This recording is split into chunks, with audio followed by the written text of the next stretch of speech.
Hello everybody. We're going to take a look at the 69 mod clone.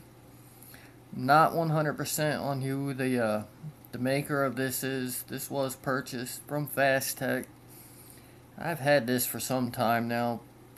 Geez, at least a few weeks. It's a telescopic mod. You see on the bottom, some parts are polished. The cap is polished. The telescopic tube is polished. And you have your airflow ring up here, which is polished. And the airflow ring is really smooth to adjust. I mean, I haven't ever had a need to use it, but if you ever do, it's really easy to adjust. A lot easier than what is found on the Nemesis mods, or the Nemesis clones anyway. You have your 69 on the button there. This can be a top button or bottom button firing mod. It is a 22 mil diameter, and it will take an 18350 all the way to an 18650, and you can easily use a kick with a 18350 or 18500, but you cannot use a kick with 18650. And I just have it set up here with the Origin dripper clone on it. I think they look really nice together. Get rid of that for now though. All the contacts on this mod are silver plated brass, I believe.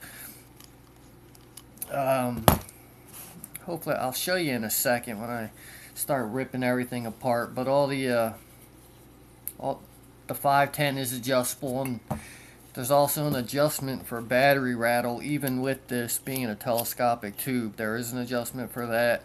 And those screws, hopefully you can see in there, but those are actually reverse threaded. So if you want to raise the pin, you would turn it to the left like you would be, what am I thinking? You turn it to the right to raise it. I'm sorry. Turn it to the right to raise it like you would be tightening it down. Left will screw it down. This comes off very easy. As you can see, when I received this, the finish was really, really good. I was surprised. I really was. And again, I'll show you you have your buy at Mohani or whatever it is logo on the bottom, the train, and your serial number.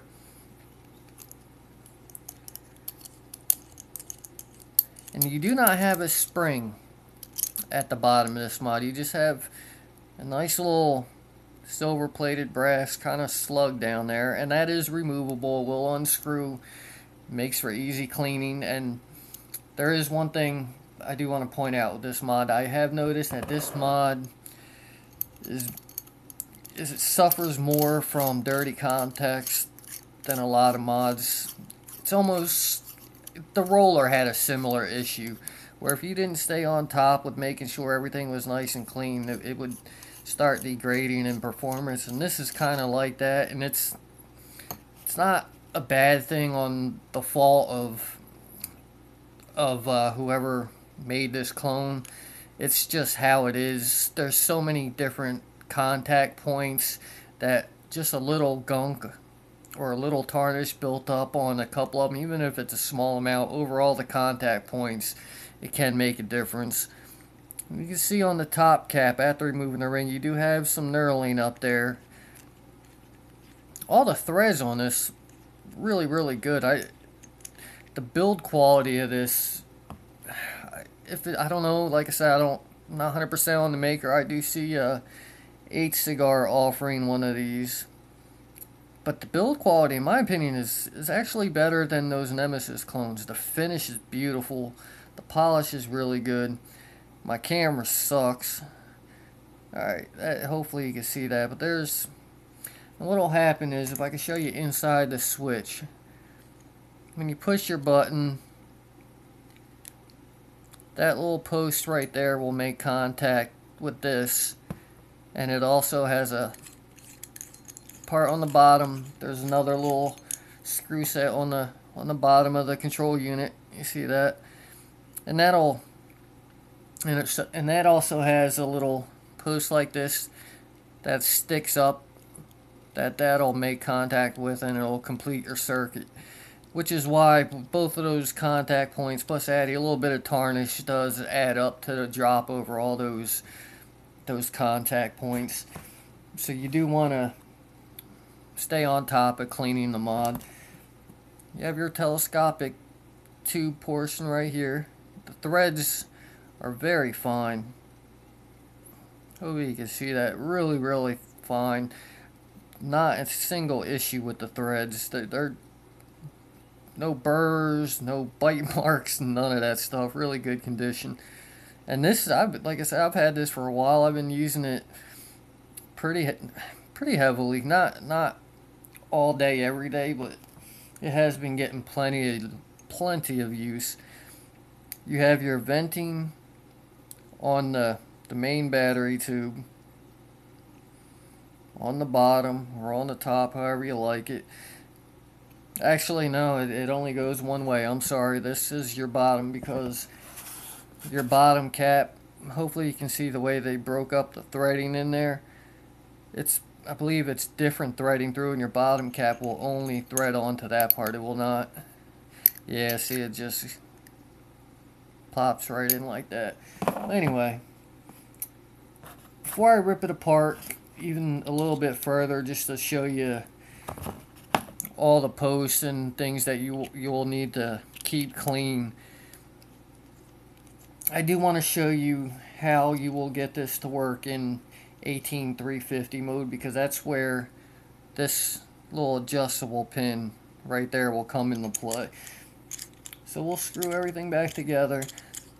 Now, performance wise, if you're familiar with the performance of the stainless Nemesis clone by H-Cigar, it's nearly exact to that.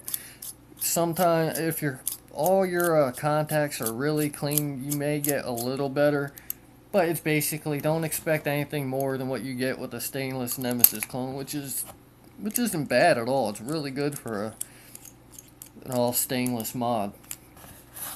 Alright, so you got the 18350 in there, and as you can see, it'll go all the way up, but you have battery rattle. So what you will have to do,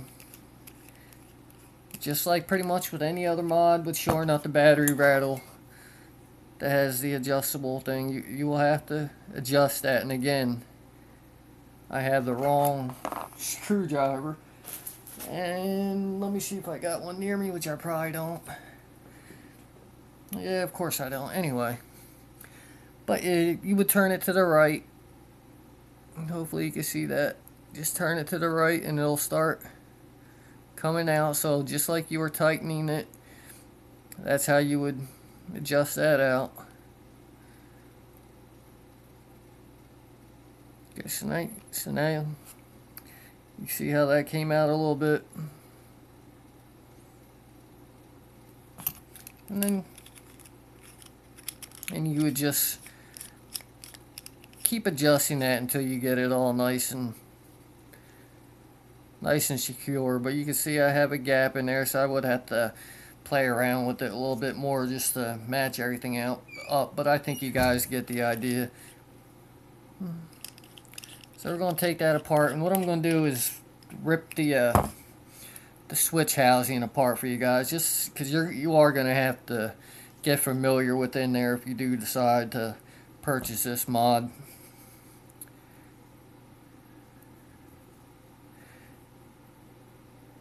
Now pretty much everything comes apart fairly easy. This part is not reverse threaded. It's basically only the telescopic screws.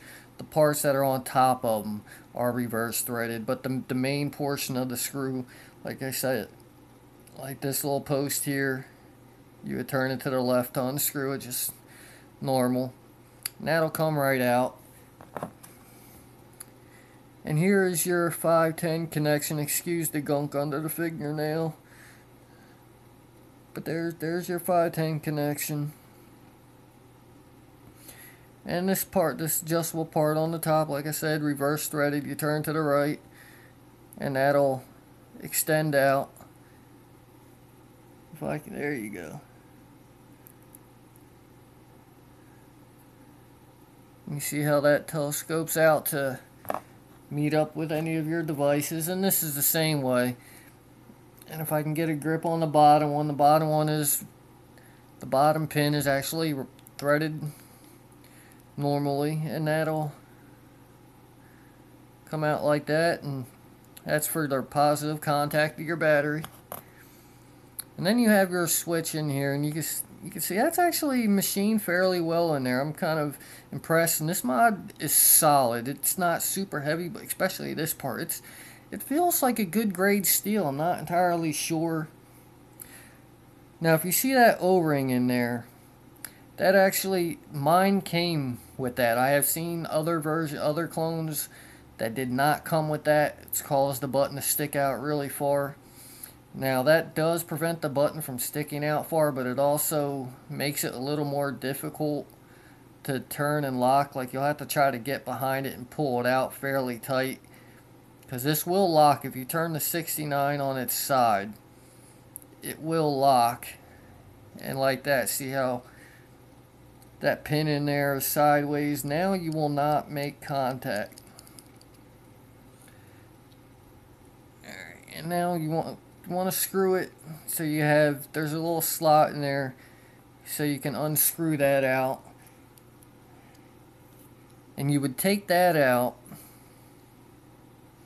and you will be able to pop this whole switch out, which isn't entirely necessary, because it is a pain to kind of get back in there, because you'll have to get it in there, fit that O-ring back over it, pull it out a little bit more, then put the spring back in, center this in with the spring. So at this point, I would really just recommend cleaning that contact in here. Just clean this side a little bit, flip the button over, and then clean that side again, just to avoid taking all that out. There may be times where you find you're not firing every single time, and if you start feeling you have an issue with misfires or anything, just give the button a complete 180.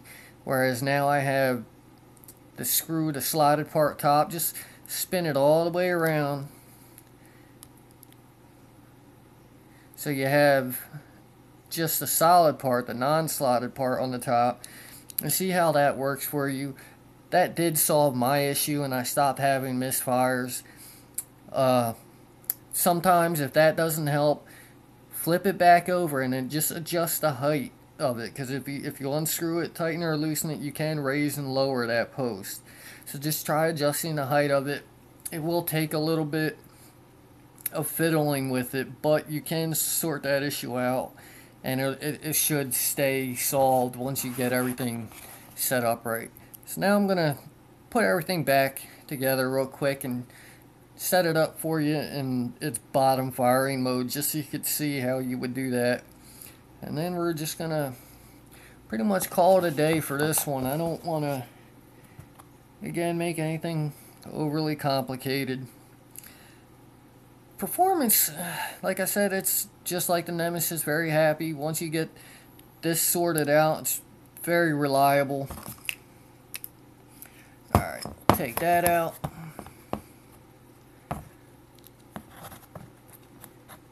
And now, because we're going to be putting this at the bottom, this is where you would normally put your top cap. What you want to do is take off the bottom cap of your tube, of your main battery tube, and you screw that right into where you would put your top cap.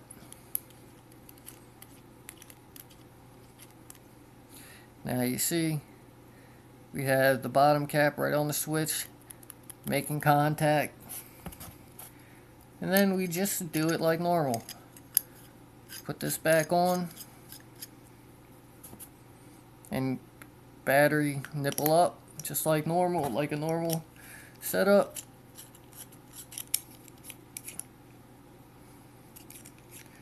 And of course I have this Oh, because I have that one pin. Take that out because I don't want to have to go adjusting that, that other screw I have at the bottom. And there you go. That's the 69 mod clone set up to fire from the bottom. I don't really use it like this, but I can see the novelty in it, and I'm sure a lot of you out there actually like your bottom fires like this, and it's really comfortable. The button is nice. It has a good resistance to it. It is a little, I don't know, it just squishy a little bit. I mean, it has good resistance, but it just a little squishy. It's kind of hard to explain. It's just not a good, consistent, uniform spring. I guess if that makes any sense. It's kind of no resistance, then resistance, and it's not a smooth resistance all the way through when pushing it. I don't find it to take away from the quality of the mod at all. There's that. So here's bottom. I'm going to set it back up the regular way real quick while I give you my last little opinions on it.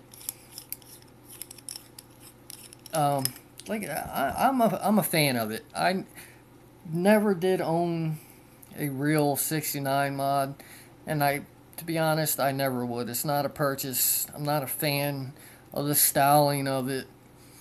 I don't need something that could be a top and bottom fire. Although I do like the looks of the newer version of the 69 mod.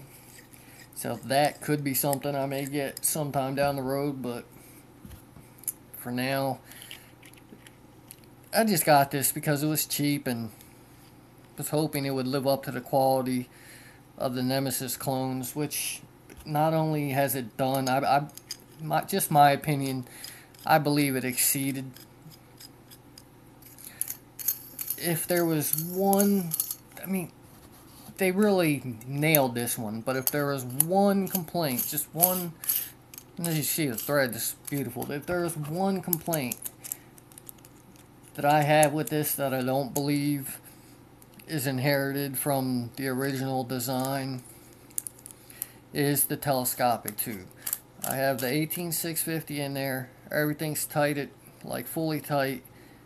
I mean, you don't get wobble or clicking or none of that, but you can almost feel it, just the tiniest bit of movement. It's not much.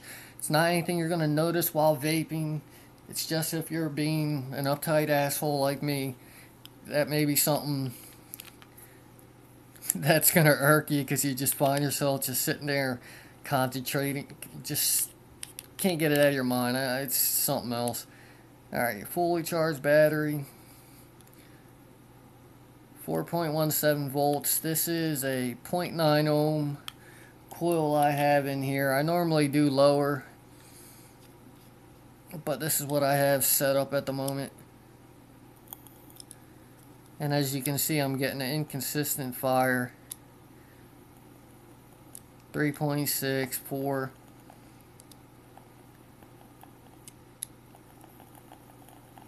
3.7, and all that is from dirty contacts and just bad adjustments of the pin. I did the same test literally 5 minutes before I did this video, and I was getting 3.7, 3.8, 3.9, and just from the fact, I guess, from handling that stuff, it has gunked it up to the... See, now I tighten everything down a little bit more. 3.93 consistent. So you do want to make sure everything's snugged up well. There's a lot of contact points in there. And 3.91, which is actually a little better than what I get with the stainless Nemesis mod. Anyway, just so that was just trying to point out a little issue. Performance is great, but the contacts is just something you want to make sure you stay on top of. And with any mod, you really want to make sure you keep all your contacts clean anyway. but it's more important with this one, and it's also important to make sure everything's snugged up very well, or you are going to have firing issues like I just showed you. Anyway, I hope you guys found any of that useful. Thank you guys for watching, and see you next time.